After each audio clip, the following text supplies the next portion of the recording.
Bonjour, bonjour. Allez, c'est parti. Message du jour. Oh là, est-ce qu'on n'aurait pas cette sensation qu'il n'y a pas forcément de sentiments?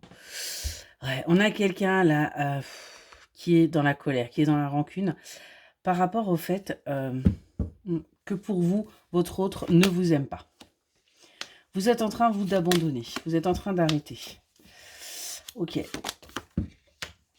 On a quelqu'un là qui pense tout simplement que qu'il ou elle est dans une relation purement amicale, hein, qu'il n'y a pas il n'y a pas de sentiment réciproque.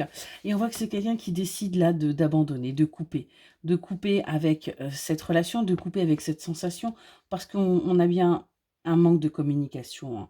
Et du coup, on a l'impression que il ne s'agit que de quelque chose d'éphémère, qu'il n'y a véritablement pas d'évolution possible dans cette relation.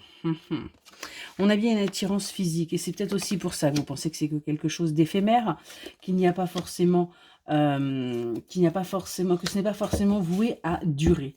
On voit qu'il y a un rapport de force qui se fait, hein, parce que tout simplement il y a un manque d'investissement de la part de votre autre dans cette relation.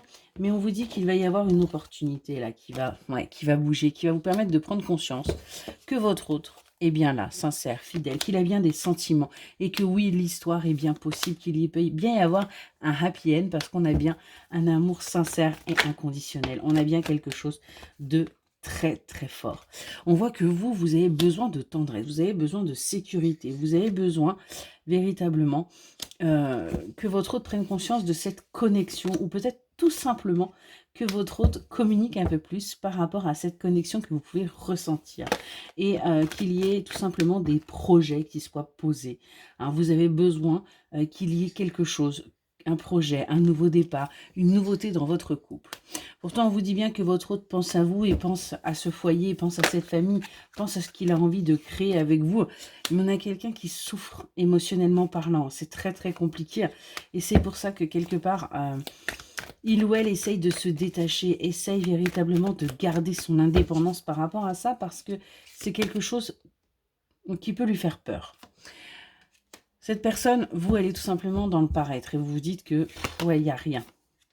Qu'il y a beaucoup trop d'influence extérieure, que c'est pour ça qu'il ne pourra pas y avoir d'avancée. Et on a aussi ce regard-là. Votre autre vit en fonction des regards extérieurs, vit en fonction de ce que les autres peuvent penser. On voit que c'est quelqu'un qui est dans un schéma, là, dans un cercle vicieux, hein. On nous parle bien d'une énergie masculine. Et c'est quelqu'un qui manque de confiance pour avancer, hein, par rapport à ses projets. Et qui viendra, en fin de compte, ouais, de prendre une direction complètement opposée par rapport aussi à du charnel. Mais on vous dit pourtant qu'un équilibre arrive. Ouais, que vous allez sortir de cette sensation de trahison, d'infidélité, et surtout que vous allez arrêter de vous voiler la face. Parce qu'on a un autre qui va enfin prendre conscience qu'il est temps que les choses bougent. C'est quelqu'un qui avait peur de l'engagement. Mais on vous dit bien d'avoir confiance. Les choses vont s'améliorer. Excellente journée.